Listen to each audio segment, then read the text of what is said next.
Ms. Kaufman. Frank Putnam's out of town today, so I'm presiding at the meeting. This right now is a hearing on some work that's proposed for the existing water district. And I would like to, before we start to get comments, let me identify Taylor Jennings, who's from Barton and LaJudas, and he has technical knowledge that we might need to address him with some questions. But let me summarize what this project is. It is a series of upgrades and improvements on service within the existing water district. It does not expand the water district. We've had some questions about that. And the quick summary of what's being done is a complete replacement of the town's water treatment facility. Now that's the equipment that's in a building at the end of what street? Caroline Street on the river.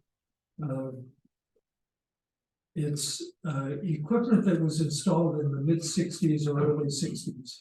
And imagine what's happened with computers in the past 65 years.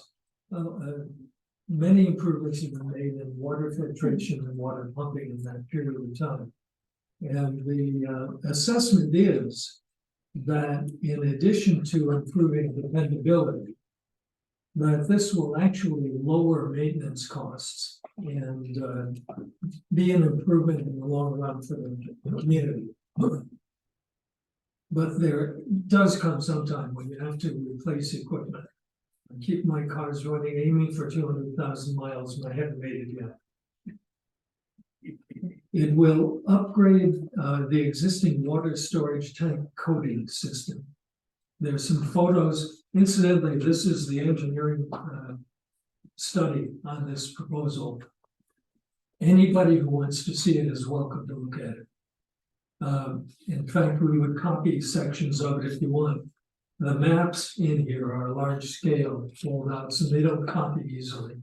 But you know, if you wanted the executive summary and so forth, we'd be happy to do it for you. The existing water storage tank shows in these photos some rust areas on the interior. And this is a normal routine. Again, does anybody have an estimate for me on how old that water storage tank is? 40 years, something of that nature. No. Up here? No. Oh, 2000, it's about 2000. It was 20, Does that sound 2000, right, John? 2001. Yeah, it was like around 20 to 25 Yeah. years. At any rate, I understand that it's time to recoat the interior of the tower.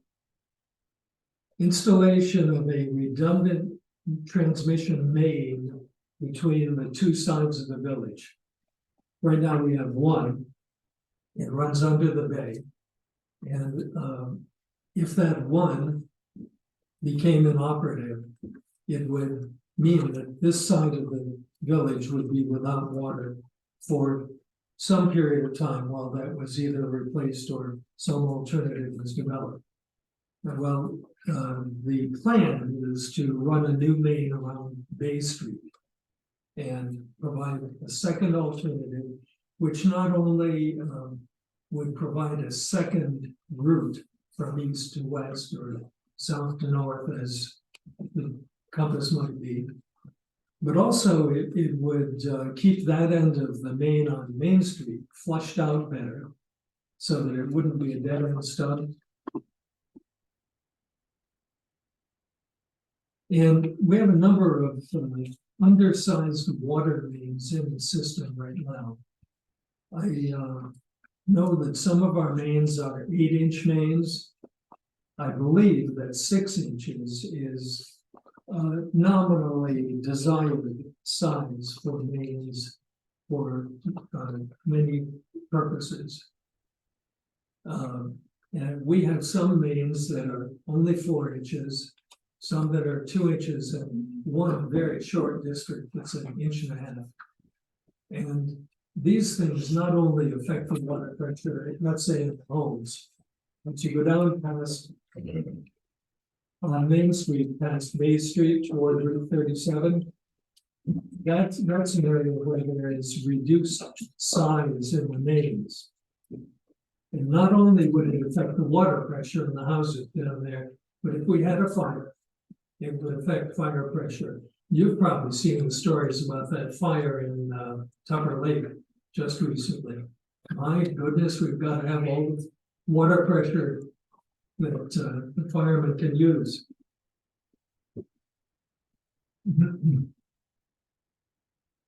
This would also introduce something new to the Morristown water system, which would be a computer-controlled system that was accessible.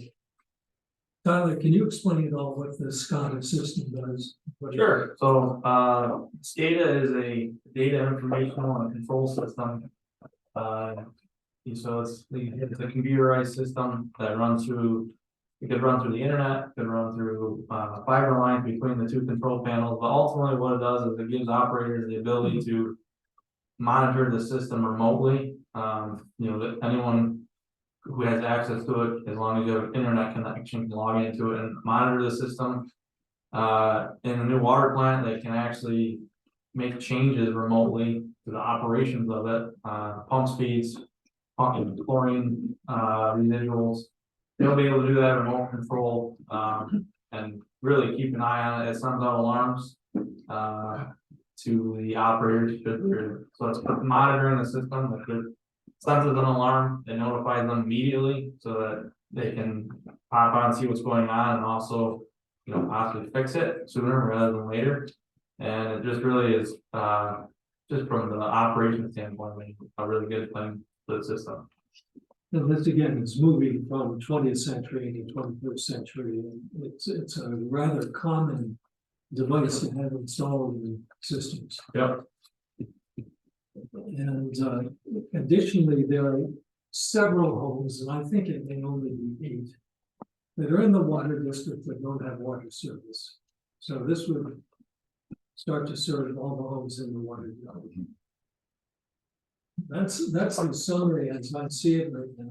And I think at this point, if anybody has questions about it, we'd like to take them and see whether or not we have answers.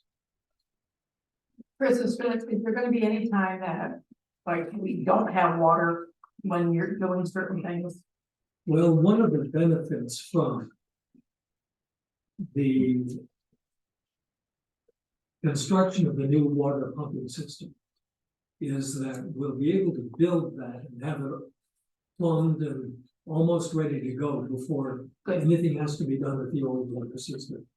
I'm sure that, again, let me ask Tyler to address things. But not extended. Yeah, there would be temporary shutdowns if we have to make connections into certain mains, water mains or anything like that, but they would be held to a minimum, I would say no longer than 8 hours worth for a shutdown, but I would anticipate a few of those here or there depending on the work that's going on. But the idea is that there would be it'll only be for a short time period, there would be no long term shutdowns or anything like that. Hello, hey, you talk about upgrading the thing and stuff. What's gonna happen to the old parts of the system when you start putting new pressures onto it? Increasing pressure, more flow. What's that gonna do to all the old piping? Can you address that, Tyler? Yeah, so the system really won't experience more pressure throughout. The mains that we are upgrading, they will be able to increase the pressure for that area just because you're not getting the pressure loss for those mains. However, as far as pressures go, you really shouldn't see that much of a difference. System wide, as far as increasing pressure, it will just, the pressure won't drop all the extremities as we move out away that would properly excite the mains. So if you have what do you have, 4 inch? Either 4 inch at first. So it's still be the same pressure, just more volume, right? Yeah, it's more volume. Ultimately, you will get more pressure down that line, only because as you try to move a lot of flow through a little pipe, the pressure starts cutting down on it. So, at the end of that line, you'll see more pressure, but from the system as a whole, like from the kind of the core interior of the system, I will say you're not gonna see much difference in pressure. Plus, pretty much with this, most of the mains are pretty well updated then. Yep, I think, Between the last water project and this project, most everything will be fairly new, but there won't be anything hardly old left per se. yeah, I think the last one was maybe 20 years ago, Yeah. and that's, there, I would say. 70-75% of the village area, and then we will be essentially upgrading most of the rest of that.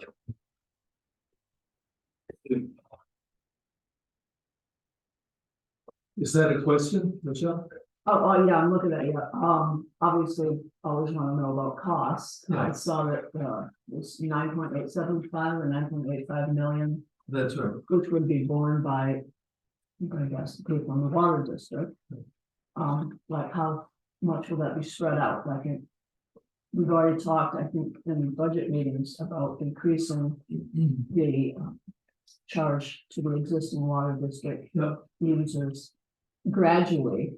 So this would be a significant cost, as how are you gonna spread that out a little bit?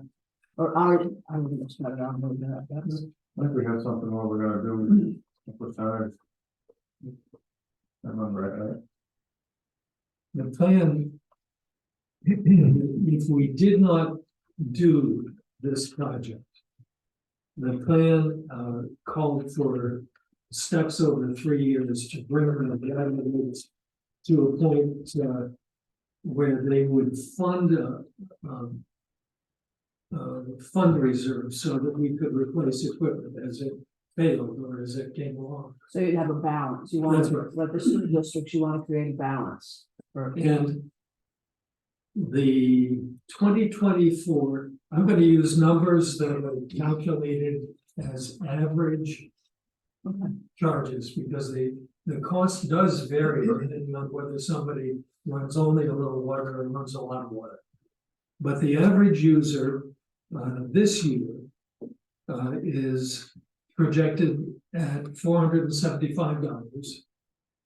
And after 2 more years, to bring us so that we're properly funding reserves, it would be $580. So this is planned.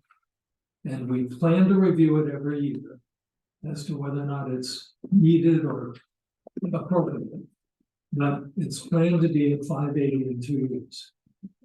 If we do this project, the final rate will depend on the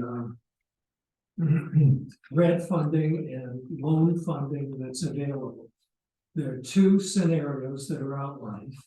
And one is that it would end up costing $848 a year, including current costs. And the other is that it would cost $760 a year, including current costs. So it is a substantial, significant increase. It's a part of the context to know that in New York State, the cost of water averages about $1,000 a year. May not be comforting, but that's about what it costs to run a water system. When you take into account replacing capital costs. And we have, part of tonight's action that we hope to take will permit us to submit an application that would be the first big bite in financing this and find out whether or not we're going to qualify.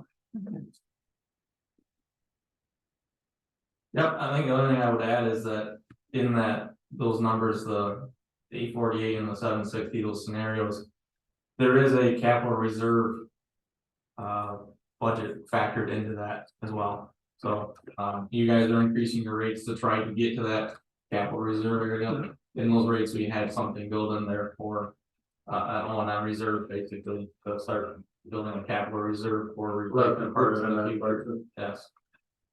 Well, that's a relief, because otherwise we would have to take it on top, Right. because you really can't keep operating the system without the reserves. When a pump fails, you have to fix it. You have to fix it. Okay, thanks. A lot of numbers, but you get the general sense. Any other questions on water? Couple of questions for you, Chris. Sure. First one is the plant itself. Are you looking at completely rebuilding a new plant? Or just going with where it is existing at this point, upgrades there? The plan is to move it up near the sewer pumping station on Bay Street. And the reasoning is that the current plant. You know, I talked about new technology, new pumps, new filters. They take more floor space and there just isn't enough floor space in the existing plant. That will continue to draw water out of the St. Lawrence. Pumps in that building. And they will pump them to a filtration plant on Bay Street next to the sewer treatment plant, right? Yep. Yes. And also another big factor, John, was we no longer can back flush back into the river. We have to be able to hook to a sewer. All of our backwash will end up going through the sewer system, unfortunately. Something they just changed in Yeah, that was, I think, when we started the project, that was one of the main things. Yes.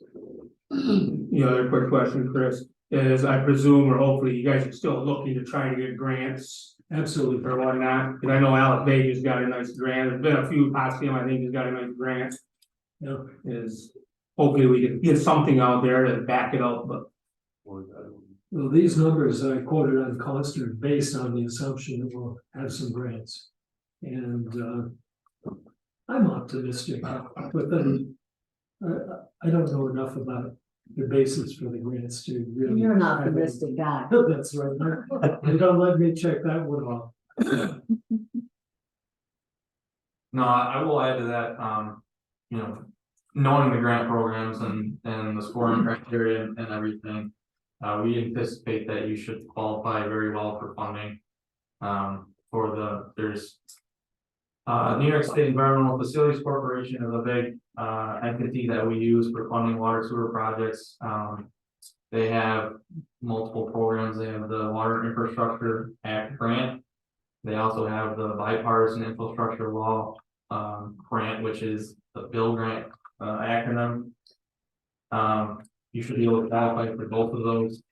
So those programs can give you up to $5 million in grants if you want to qualify above a funding line, which we anticipate you will, but you never know until you submit and the listing comes out and you see where the project ranks. But we are pretty optimistic that you should be above the line. So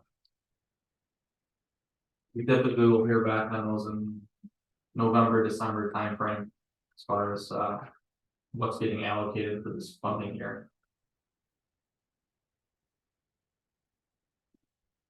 So once you get the grant, the funding back, you'll already have everything ready to go and then you put up a bid, or how's that work? No, usually we try to get the funding in place before we start design. You know, we can move forward ahead of schedule.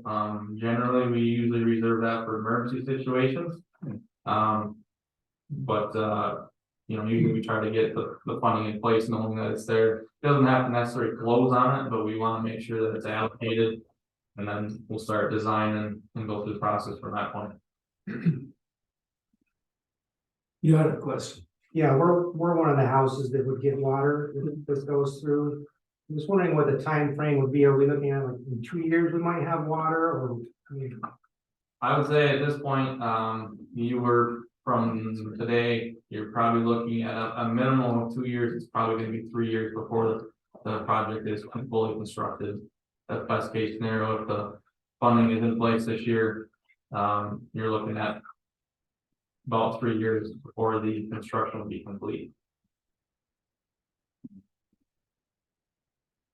What's the timetable here? Any other questions? These maps are really loads of fun. If you like maps, we've got 10 minutes. You could come up and take a look at them. But otherwise, if there are no other questions, I would propose to call the hearing to hold during the hearing. And we'll wait till 6 o'clock to start the town board meeting.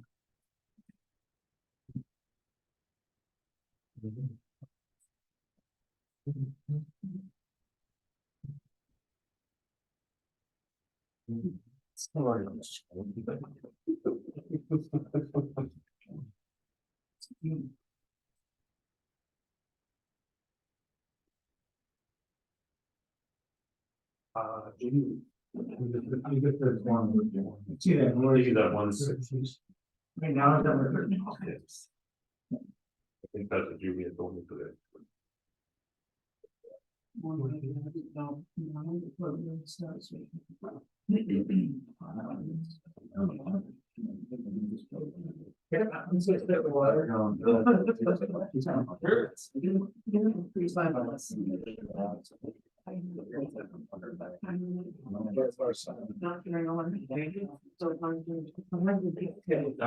What road are you on, River Two? Yeah. Yeah. So we will- We just go and have a- we got, you know, thing- those are out up there. Now, on the other side. We have to look. Yeah. I know that there's one concept of where we're gonna be on. No, I It's didn't. possible. And I know that we're going, the River View Street, I know for a matter of fact, that one is not, I think there's more. Going on.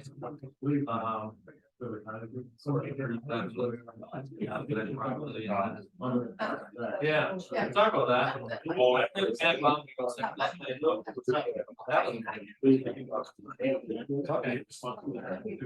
Yeah. We have.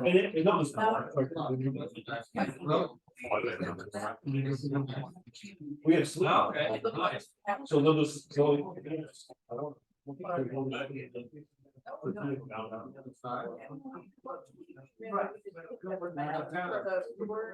Good summer, Chris. Other than that. Did my job for me. Alright, that's good.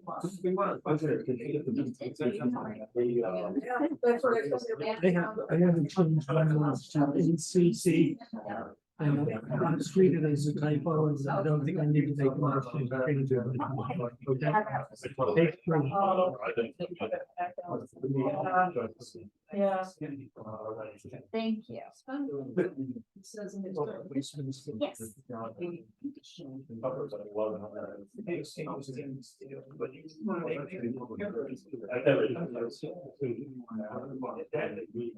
It's pressurized, everybody.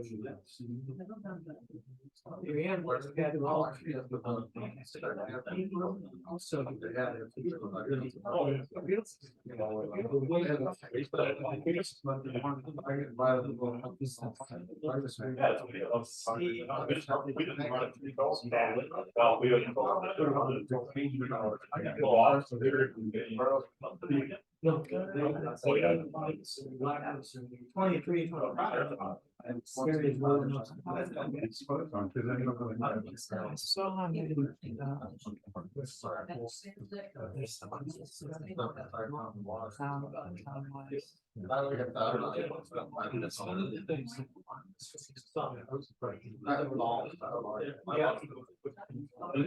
Yes. I was looking on the camera.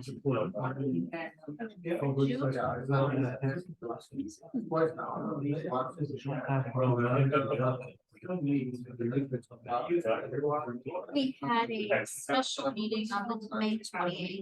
And then we had our regular board meeting on the 14th.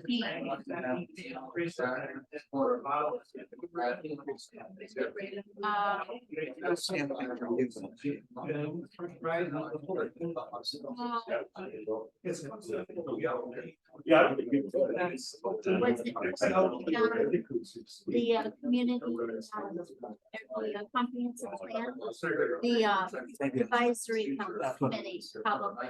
I don't have their schedule, but that's town, yeah, anyone is welcome to that as well. Yeah. No, I haven't been out that's there. not like, they're trying to up. You don't the down there, plans. That is crucial to submitting, when you're submitting grant applications. They say that you have that plan. Good points. And then, as Yeah, that's the only, I know how it's. within that plan have been accomplished, that's even better. No, she raised. So they're trying to, right now, they're, this big group actually, last meeting, I think they had like 30 people, very active. Dating it. This is like up on that. Saw something. A year or so.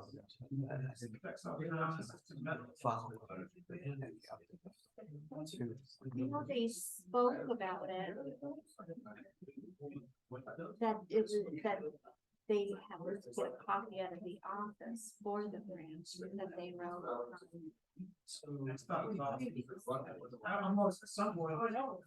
They just started working on it. They had 2 meetings. Yeah. I think that's probably what you're seeing. Yeah. There was something that brought it, and that was. Yes. Yeah. And then, but I hadn't seen anything. Follow up. I saw it.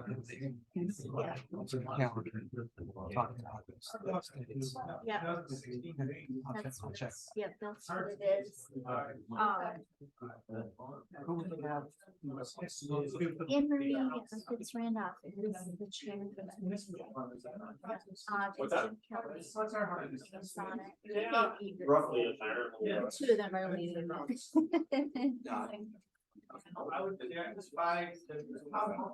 It's a lot going on. Yeah. I'm right on the. Talk about the to me, I'm Well, Martin, our grants more like this, they've submitted grants on our behalf. I don't know, I know, like, Anne Marie had submitted a grant for the, you know, for the study to be done. And once that's done, she's got another grant that was like $10,000. for the study, yeah, yeah. Thinking 30,000. They ended up going to 20,000. So the grant pays 10 and the town had to commit 10 for the study, yeah.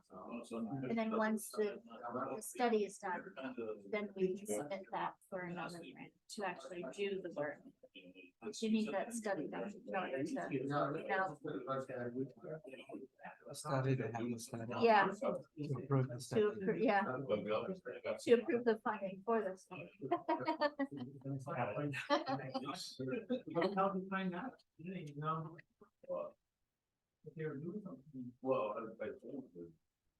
But I was on. So that. You went into the. I'm gonna get on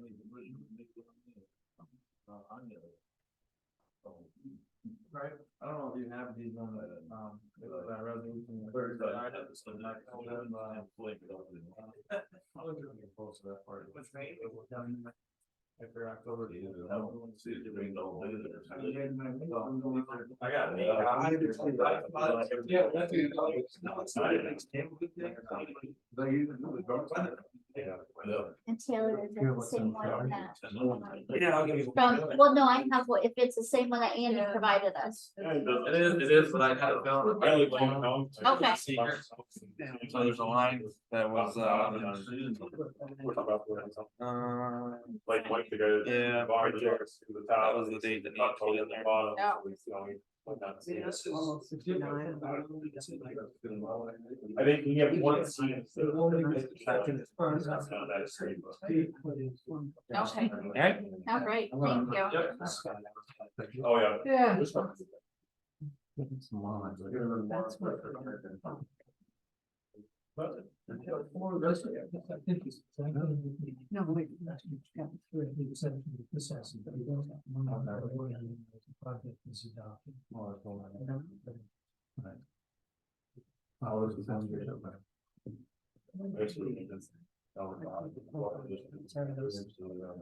Joe, it's 6 o'clock.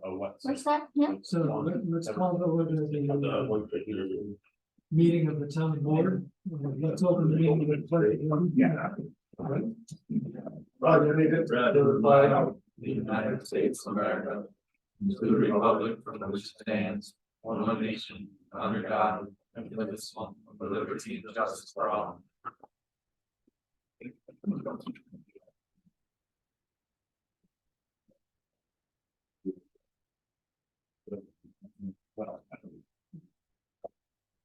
Gentlemen, we've received copies of minutes for 2 meetings, a regular meeting on May 14th, and the special meeting on May 28th. Have you had a chance to review those? I've reviewed them and I believe that they're accurate.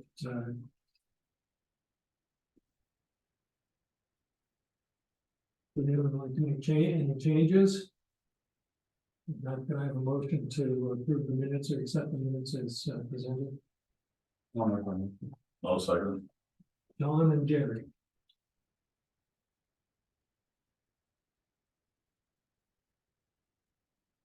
Dave, Aye. Gary. Aye. Sean. Aye. Chris. Aye. We have couple of pieces of correspondence. Actually, I think there's just one. It has to do with the town's equalization rate. This is a communication from the New York State Department of Taxation and Finance. Their conclusion is that the town's final equalization rate for the 2024 assessment roll is 82%. And do we need to take any action on that, Jill? Do you think?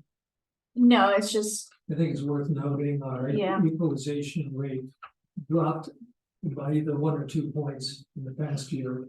And it's not in and of itself terribly significant, but it would explain why when you get a 100 tax bill, your rate per thousand will be different from, let's say, folks in Macomb. Who have a different equalization rate.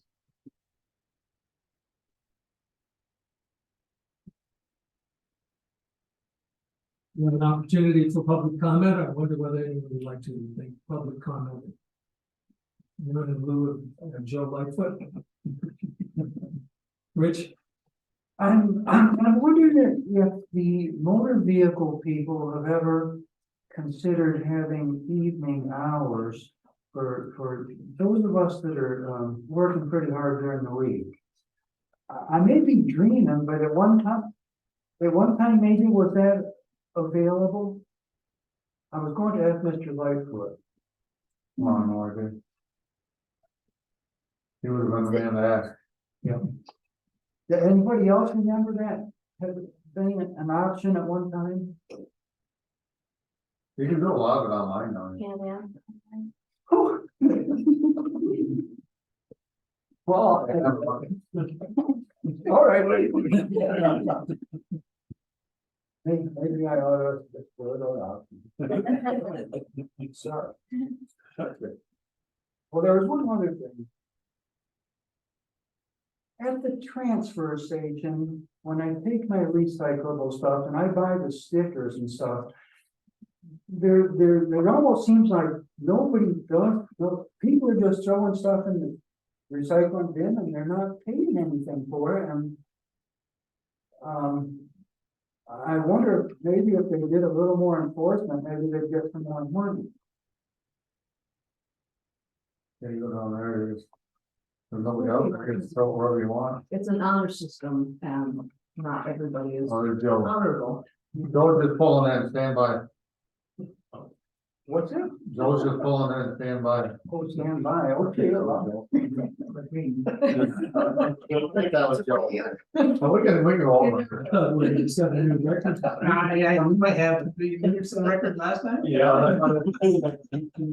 Chris has got it going on. I'm not sure if it was him.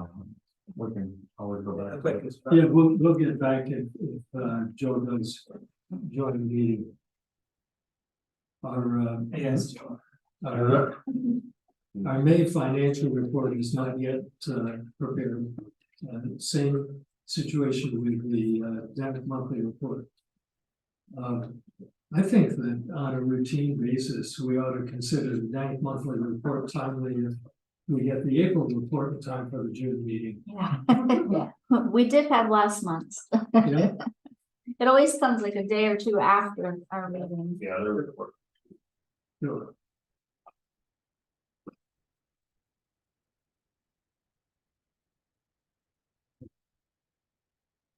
Sometimes you have questions.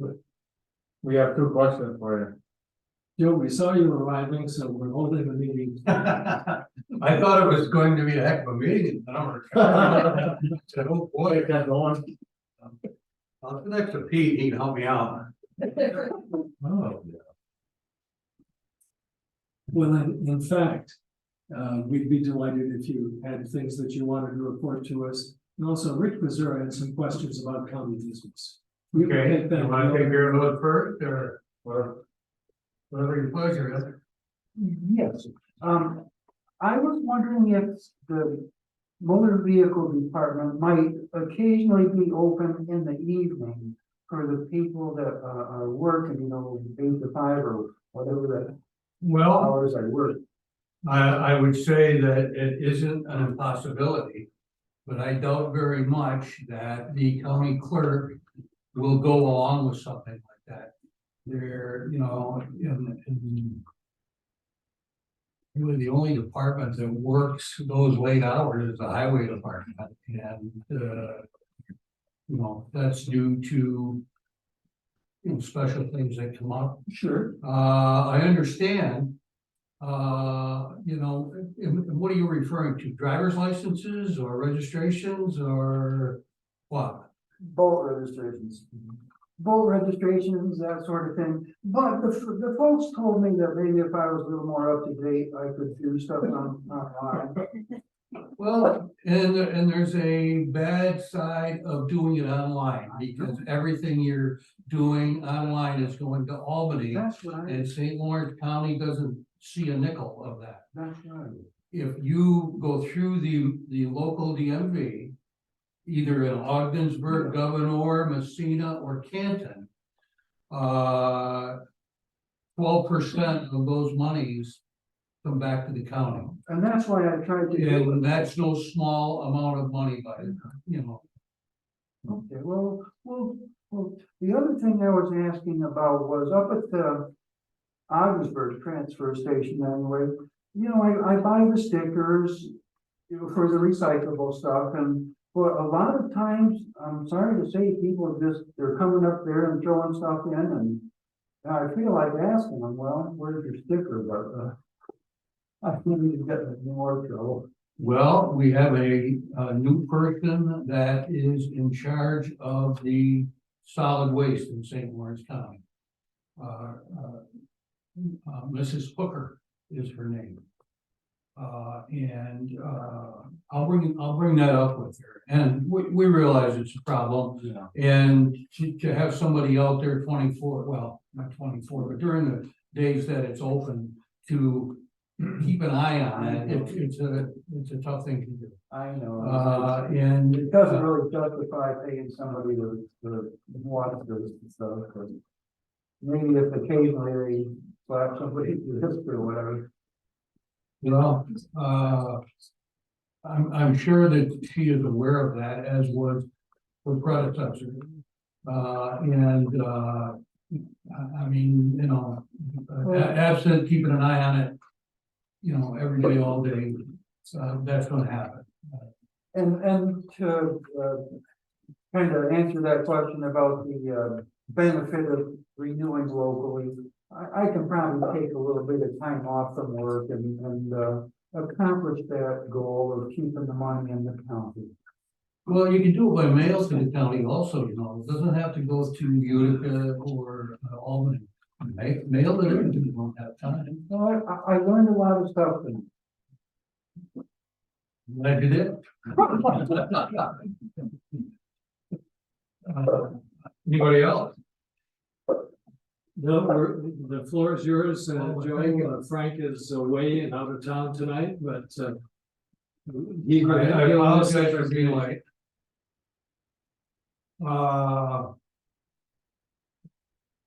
It's not that we had a slow month, but most of the stuff would be considered the boilerplate of the operation. A lot of work with, a lot of time devoted to, grant funding, solid waste, human resources, things like that. And the sheriff's department, with things that come up with them. And, I think the important things that you should know is that, starting next week, we're going to be interviewing, several people who have applied for the position of, the Director of Human Resources. The gal that we had in there, has decided to take a lesser position, personnel, director. And, so we're looking to fill that human resources position. We had, upwards of, I think, 15 or 16 applicants. We sent the applications out to, one of our neighboring counties to, eliminate, any favoritism or any, even the thought of it, with, local people, in county government, trying to vet those people that have applied. So, we sent, all the names and all the information to Lewis County. Their head of human resources, went over the qualifications that were presented by those that are applying for the job. And, verified that, yes, some of them do have, the qualifications, most of them did not. So we narrowed it down and are going to start interviewing next week, 5 folks that, do, have the qualifications that are required. And, hopefully, we will come up with a candidate that, will fit into the position. And, once that happens, we'll, have, another department head on board that, really is one heck of a busy, department. Dealing with a lot of union issues, and not only, for the county, but they are also, available to and used by the city of Augsburg or anybody in the county that has a question regarding civil service and, the requirements of the civil service law. And the county has that responsibility to provide that service to the towns and villages in the city, and that person does do that. So there's a lot that's going on with that position. We had a public hearing at a special board meeting here a couple of weeks ago, and it had to do with call it what you will, a tax or a fee on cell phones in St. Lawrence County. And I think it brought that up at one of our meetings that this was being considered. We had a public hearing. We had one person show up in favor of what the thought was, and that person was representing the fire service. What we're looking at is I'll back up. St. Lawrence County and Hamilton County are the only 2 counties in New York State that don't tax or have a fee on cell phones that are registered within the area that we live in.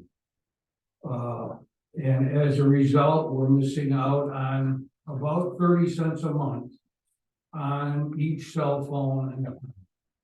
So 30 cents a month is not a lot of money, but, you know, the thought is that there's probably 100,000 phones that are registered to St. Lawrence County people that, are going to end up because we passed a resolution authorizing. But, when you look at what kind of funding that would bring in, you're talking over $250,000 on a regular basis. That it was decided by the board that that money would be dedicated to emergency services or equipment, whatever it takes. If we have to fill a new position, it will go towards that. Now, that doesn't mean that a new board down the road couldn't change that, but this board has said this is where that money is going to go. And to be used solely for those kinds of things. So we've got a couple more towers that we've got to put up down in the Adirondack Park. And they aren't going to be cheap. So, you know, that goes a long way towards paying for that. It is a savings to the property owners in St. Lawrence County because we're not gonna have to tax property in order to pay for things. And looking at a tower, you're talking well in excess of $1 million. You put up a tower that's, you know, anywhere from 140 to 180 feet in height. So, you know, it's not something that the county has the expertise in doing. It has to be farmed out. And so it's got to be paid for.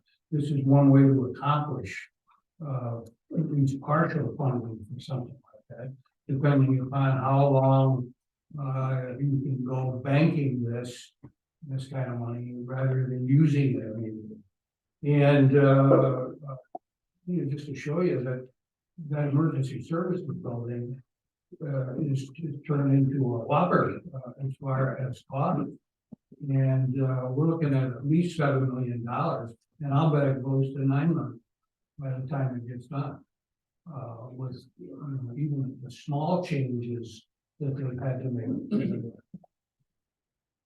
You know, they've added up, and there's a lot of work being done, and it ain't cheap. So, and it's all to benefit emergency services. Looking at increasing the number of stations that we have over there by 1 from 3 to 4, and the physical layout within the building will accommodate 2 additional stations if and when the time arises that we will need them. So there's, you know, forward-looking plans with what we're going to do with that building, and it's involved, you know, departments moving. It's inconvenienced. For instance, probation. Probation will be leaving the county courtroom. That's going to be taken over by a new family court judge that will get elected in the fall. A new judge has been approved. That goes with all the trappings that go with a new judge. That's office staff and the room and the space that they need to operate. So that is a work in progress right now. We've got Martin Law Judas doing you know, what needs to be done in order to put a plan together. And because of their expertise with Portland. So and the you know, all the accoutrements that go with it. So those are some of the things that are going on right now that the board is involved with. Okay, anytime there's a cost, it has to be okayed by the board. It isn't just something that somebody says, oh, we need money to do this, and yep, here it is. It's considered by the 15 of us. And, with the advice of the county administrator and the county attorney. So, and there's a lot of that, so that a lot of things that get, brought up. One of them, is the Deer River. I don't know if any of you watch TV, but see the mess they got with, what do they call it, something fungus. That is being, we think, put in the river. Or at least, it's possible that there was an old milk plant up there that is still used for God knows what. And the stuff that floats down that river, that Deer River, which ultimately empties into the St. Lawrence and goes to the reservation up north of Messina. It's amazing to see this stuff. This is not a speck floating through the water. This is something that anybody can see. And it is in a big volume of this milky white stuff that they've identified as being some kind of a sewage fungus. With the name of it. So we have been on the DEC's case, and it's something that they are aware of, and they have come around and said that they are looking into it. But I think that until the public got involved with it up in that Brazier Lawrence area, that the DEC said, nah, St. Lawrence County, they don't know what's going on. Okay, so we'll, let that play out, and that's just the way I think. I don't know that that's the way they really feel, but they've agreed to take over and try and make a determination of what they can do. This plant has a permit that has not been adjusted, or I probably even looked at for 20 years. Dump into the Deer River. And that, this might be redundant, but it's to take a look at it and perhaps in stronger terms, cut back on what they are depositing. And I really question whether or not they even know what's going into that. So hopefully, now that the people in Brazier and Lawrence are up in arms and raising a stink, I think that you see a little bit quicker action on the part of the DEC to try and alleviate the problem. How they're going to alleviate it, I don't know, but they're going to. We're also looking at a significant expense for a body scanner for the sheriff's department. The sheriff approached the board and they have looked into a piece of equipment that is currently used by 30 other counties in the state, along with the State Department of Corrections. And what it is an X-ray, if you will, a very, very low dose of radioactivity associated with it that will detect contraband on the person or in the person that is coming into the jail as a prisoner coming from jail.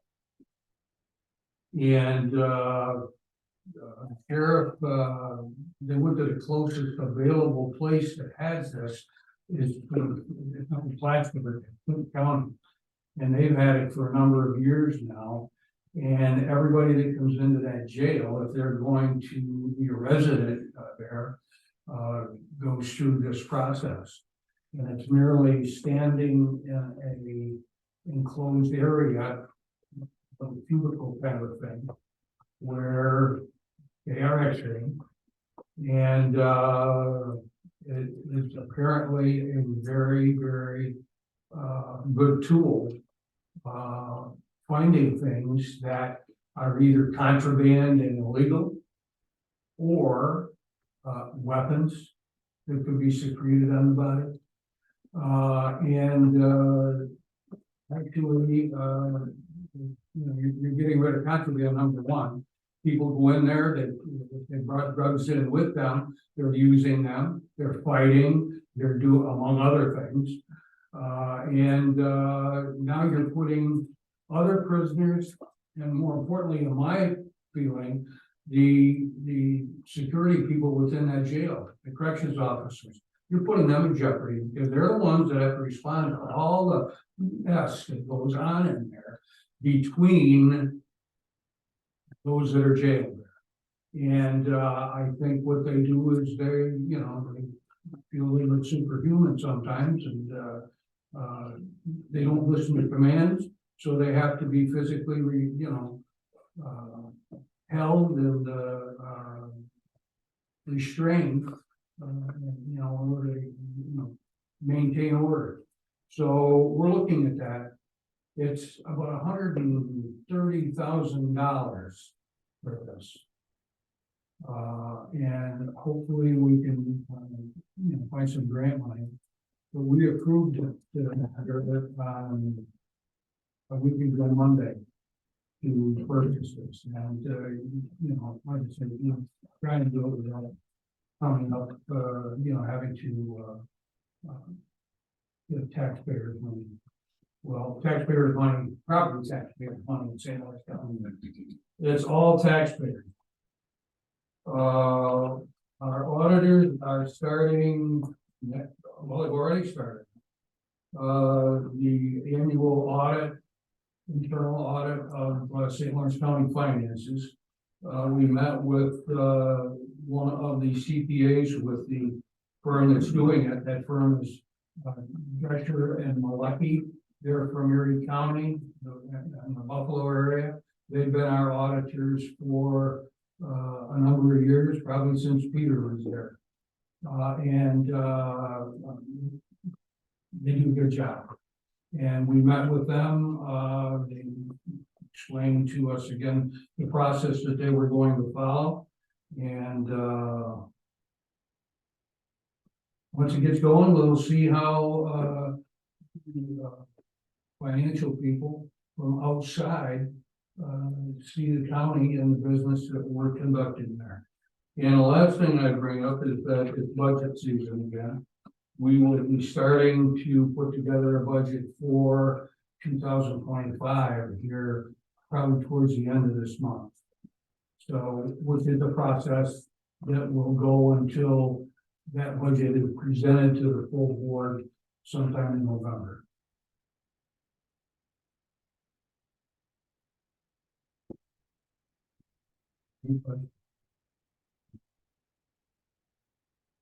Yeah, thank you. Anyone have questions for Joe? How about any other comment? Then let's move to our next item on the agenda. Dina, we have a retaining wall update. Could you just tell us the current status? So I was gonna meet with Jill today, but it was kind of hectic in the office to write the bid up. But pretty much I talked to Jefferson Concrete.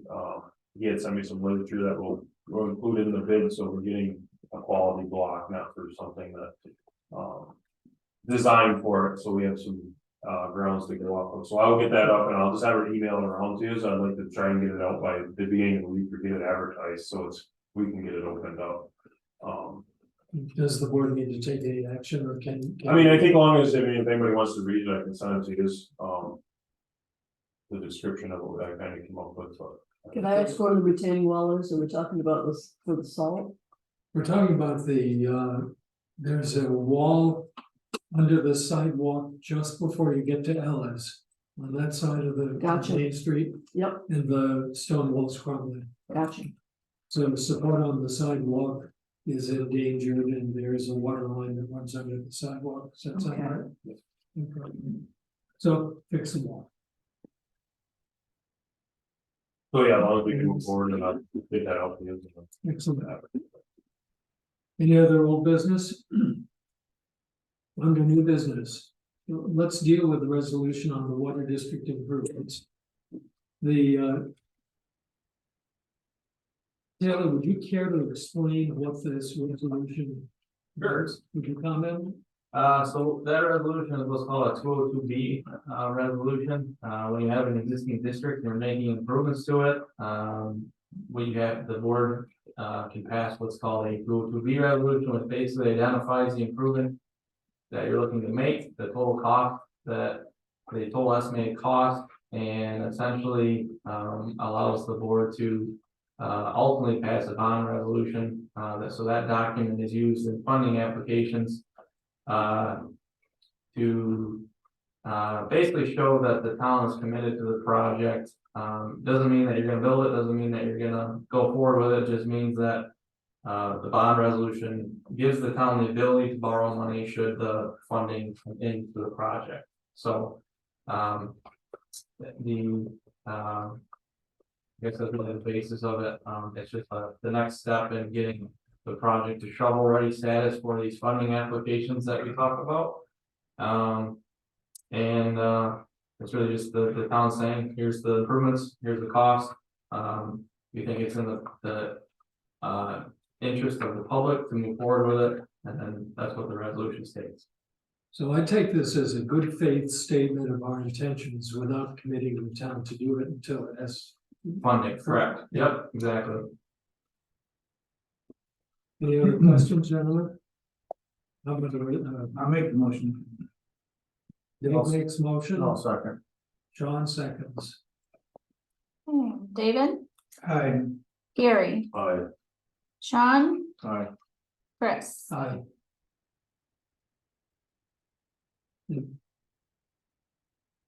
Taylor, if we were to sign this right now in front of you, could you get out of here? I could, but I don't mind staying. Okay. Orderly way. Yeah.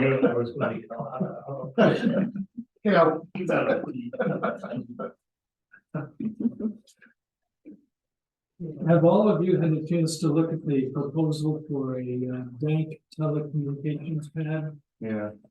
I don't know whether this is public. Let me give a brief summary of what I understand. Dank is planning to run a fiber cable through the town of Morristown, partly with the intention of addressing some unserved areas in the town. I believe that it's accurate, and again, this is just from memory, so take this with a real grain of salt. And I think there's a stretch on Route 58 between here and Edwardsville that doesn't have cable. And so this proposal from Dank will improve the infrastructure that goes directly through the town, as well as perhaps addressing some of the dark spots that are left in the county. Fully Sand Street, will we have nothing off that way? Is that all? You tell me. I don't know, is that all? So he said it basically will run from Redwood to Ogdensburg, so they don't, Dank doesn't sell the fiber. Well, they install it and then like Spectrum or Verizon, somebody buys out, they're kind of the backbone of it, right? They put the infrastructure together in there, then they do the branching off from there. Cause there was somebody on Sand Street the other day taking pictures. So they've been doing some survey, I know on the Point Road, some people have called, there's this guy walking through my field, taking pictures of lines and wondering depths and stuff. So yeah, there's definitely some surveying going on for this project to move forward. I guess the state had released a bunch of grant money again for. Say Redwood to where, Dave? They said Ogdensburg. They have one of these, maybe if somebody just traveled around County Route 4 and 6, right up the Eelwire Road, basically it's the same little thing. It's basically where they bring all their stuff to power it up and then it goes back out. Okay. There's a picture. So the proposal is to put one of these up near the sewer. The wastewater, yep, just inside the gate. And, again, to me, this doesn't have an operation. But it does say that they would pay us $3,000 if we require it, so we might. Well, they said they will pay it if we require it. We pay them enough, so I think, Take the $3,000, yeah. Definitely. would anyone put a motion? I'll make that motion, then, to accept their proposal, like, $3,000. I'll second it. David, Aye. Gary. Aye. Sean. Aye. Chris.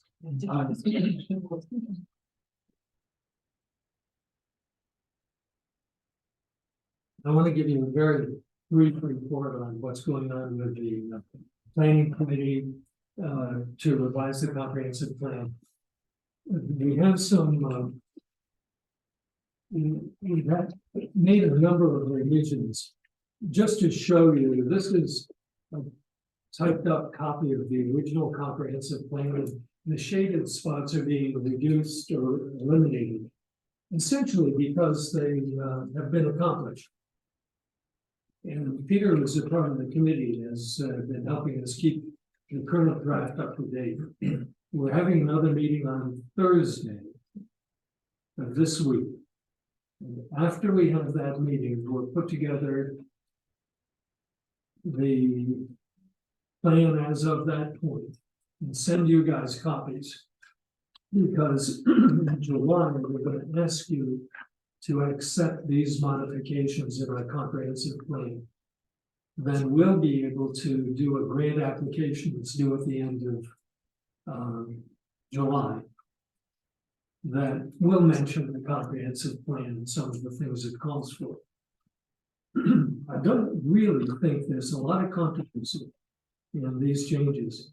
Peter, would you care to comment at all on the general nature? I mean, I don't see any, but I think that's a good that's the reason to run it by, That's right. you know, as many people as we can. I think the date, the real problem is that there are all these different steps that you have to go through in order, you guys probably already know this, but to get grants. And this is one of them. You just have to get that plan updated. So, you know, and it has to be done, I think the date is July 28th.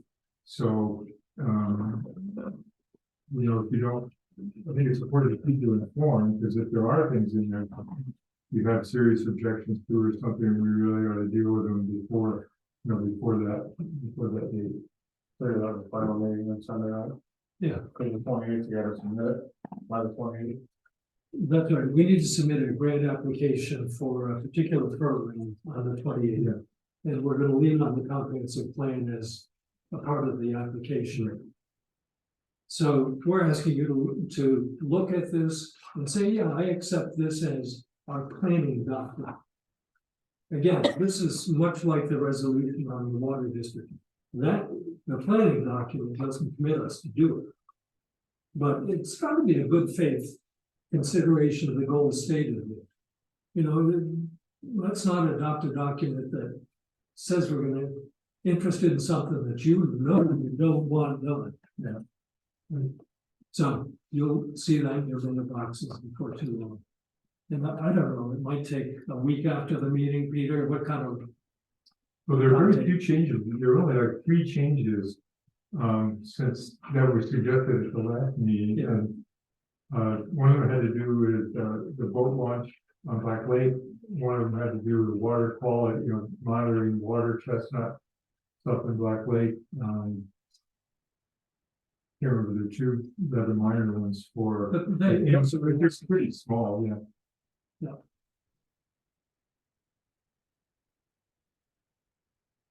At this point, I didn't hear the new business. The application for what's been done. For that. For the phone. Yes. Let's move on to the department reports. Bill, I'm sorry, I haven't looked at the meeting package to see your report. I did not give a written report. Okay. due to lack of time. You want to mention to us? I know you were busy tonight. Extremely, yes. They've began putting in the new phone system. And it didn't go as smooth as they anticipated because the phones needed to be taken out of Verizon services because they had ownership of the phones, so they had to be all reconfigured. But they have 4 of us up and running, so, and they took 5 phones with them to do the updating. And I've had 4 birth certificates since last Wednesday. So, new population in Morristown.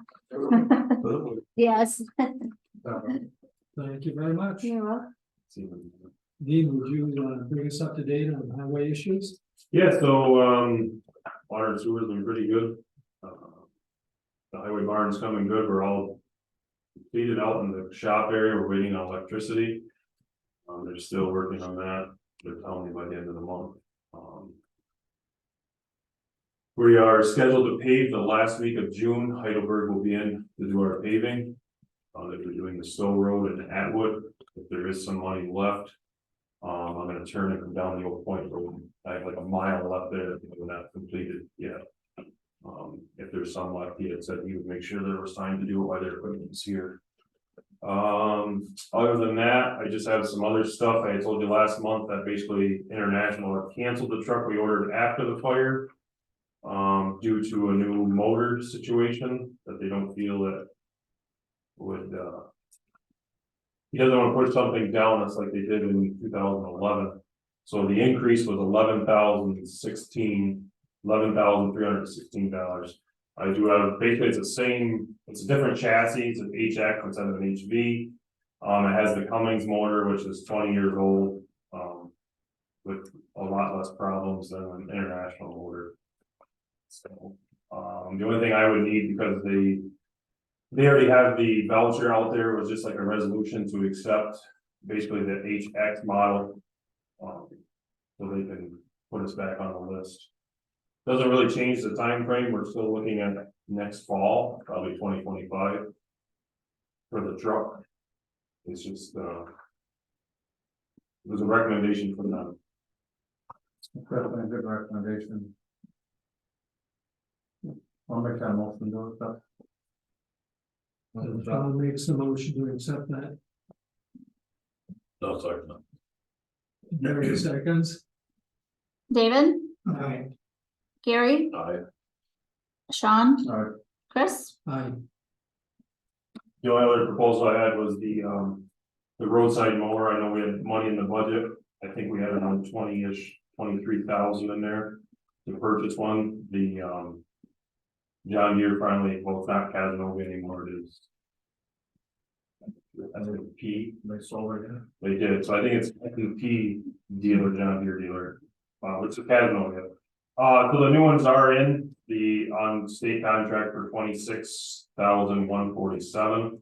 Basically the same cutters we have now. I just didn't know if the board was willing to still purchase that this year. Dean, is that, do you have any idea how that would fit in terms of the equipment budget? You had put the extra in there for that, you put 23,000 in there for it. Yeah. This one's 3,000 more, it's just the way the price came in. Yeah, I think there's enough elbow room on that. Yeah, that was the only difference. I know you had put that in there because I told you we were going to, but. You could really get that out of the other one, I would think. The other mower. Oh, yeah, we'll sell the other one. I mean, they've been selling for 4 to 5 on auction, but. So there was one other quote from Woods, but they're a year and a half out and they were 25,600, so it's like $1,000 less, but it's a year and a half out. And we actually, They already have it. John Deere has them, yeah. And they're right in Canton, Woods is, Watertown, but there's not really a dealer, it's the distributor. Well, if you're comfortable making a motion at this point. I'll make that motion. Dave makes the motion. Is there a second? Second. Gary seconds. Dave, Aye. Gary, Aye. Sean? Aye. Chris? I just had one of the last thing. Their surplus John Deere zero turn that did bring 2,400-ish at the auction. Carol did receive that check, so that's back in there. That's good news. I think that is it. Thank you. I would like to just a heads up, once the garage is done, I would like to either have maybe August or September's board meeting out there or some type of a nice open house. I would like to do something. I think that's a great idea. Yeah. Where are we with insurance money? How's that going? So Frank has been on that kick with them. We had actually reached out to the insurance Wayne Story. They had said that, oh, you guys have a check in the mail. We were like, okay, so we waited like 5-10 days, no check came. We called them again. They said, no, that you already received the check. Well, we had not, well, we received the original check for 800 or some thousand. But they have not sent another check for depreciation yet. They have all the paperwork. They said it's just a matter of weeks going through it. So that was the last, and Frank was gone. I don't know if we serve anymore or not. He's been talking to them, because there's a new guy, I think I mentioned to you guys that Andy is the new guy. So. That's all I know on that. I can try and shoot Andy an email and stuff tomorrow. What's the yours? 500-ish.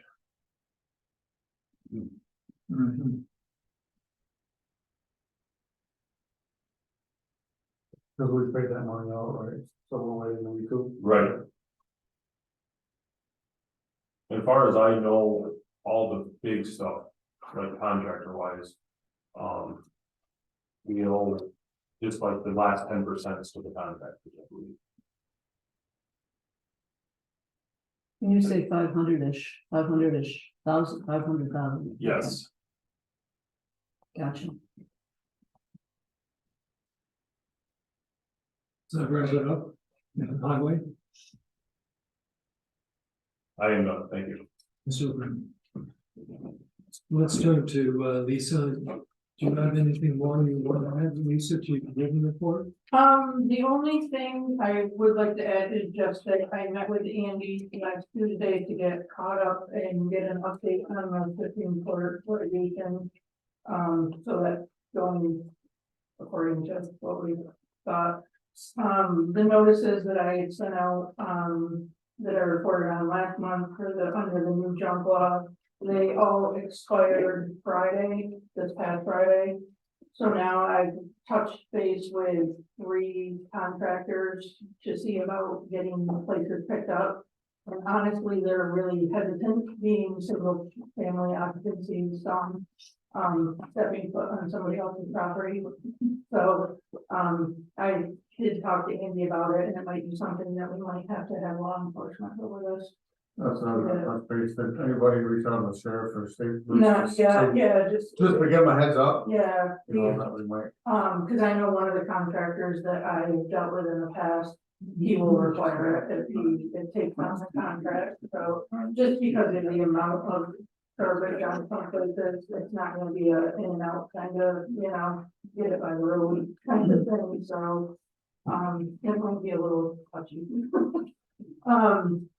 And we also, in the minutes, we had discussed the commercial district for Main Street. And my proposal would be just to add in to get single family and 2-family dwellings back in as a primary use. Just one simple sentence added into that because apparently it never got put in there, so Those on Main Street. yeah, any single family is down there that burn and they need to reconstruct, they want to be able to under the current one, so. Jerry, was there any particular thought that the village had when? Sorry, I don't understand. Residential use was not, I don't know for sure that it's accurate to say it, but we don't see residential use in the Main Street commercial zone. I don't remember any of that being discussed on village board. It might have been just an oversight, because the residential code, or the residential district and the residential ag district, they both have that in the beginning, that 1 and 2 family, obviously they're. When we typed it over, But Maybe we missed a line. like I said, I think it was just a simple, but it's one sentence, couple words, get it back in there, so if anything were to happen down through there, and I have had. There was a local couple last 2 Fridays ago, they spent all day looking at vacant houses and they're really. Adamant about buying up these properties and getting them fixed up, so whatever we can do to get them going. So would you put together a resolution for us for our July meeting? Yeah, that any kind of code change would have to go through public hearing and planning and zoning boards just for their, or planning board anyway for their approval. But then just hold a quick public hearing, Okay. but any kind of code changes, laws, you have to have a. Is it the will of the board to go ahead and get this process started? Will you kind of push this process? Yeah, through? absolutely, it's like I said, it'll be, quick, but, and then the only other thing that was included in the packet was the 2 proposals for the permit program. Yeah. Which I cannot believe the cost of these, I have spent numerous going through Zoom meetings and phone calls and fighting. But my proposal would be to go with the cloud permit, which is a completely different program. We currently have the civic. That's the one we have now. This cloud permit, they are currently in contract with, I think he said 6 other municipalities, in our area. To get them on board with it. Civic Gov currently has 2 municipalities in the state of New York. So I think that's why, it's because of their cost. But it'd be my, I was on Zoom meetings trying to get this pushed through, so for the cloud permit, he said because it is such a tiny crunch, being that we'll lose everything July 1st, that he would change up the implementation part and get us, at least so he can secure our data first, and then go through the, getting that put, installed and stuff, but, you'll see the upfront cost is a little, more, but that drops, and this is a 3-year contract versus a 1-year, which the 1 year, goes up 5% every year, so. What's the cost? Yeah, and I cut that back substantially, that isn't even everything that is we use now. Cloud permit, this is all, everything, it even includes a tech, on the bill or the town website. People can actually put in their own building permits, they can track everything on their property through this online, it's a cloud-based program. So they can do everything themselves online, we can communicate back and forth via messages or, it kind of takes it out of just emails and text and that sort of stuff, but you can track everything on your property yourself and put in your own building permits, I think it'd be for all our, seasonal residents, I think it's a really good way to go. Any more discussion, gentlemen? How We got it. about a resolution regarding cloud permit? I'll make a motion to go with cloud permit.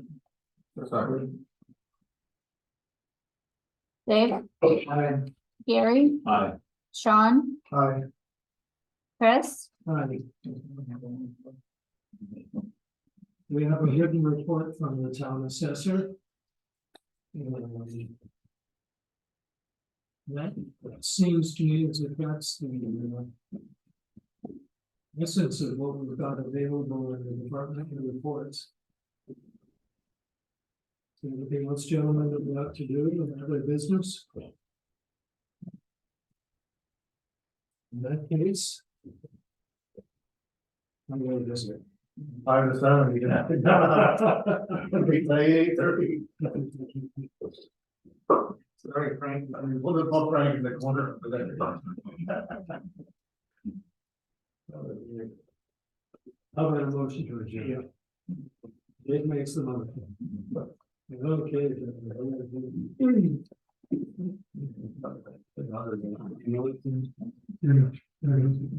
Yeah, we got. No, actually, nothing, Joe. Okay,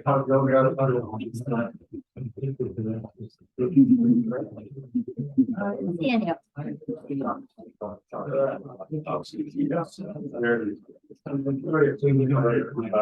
One,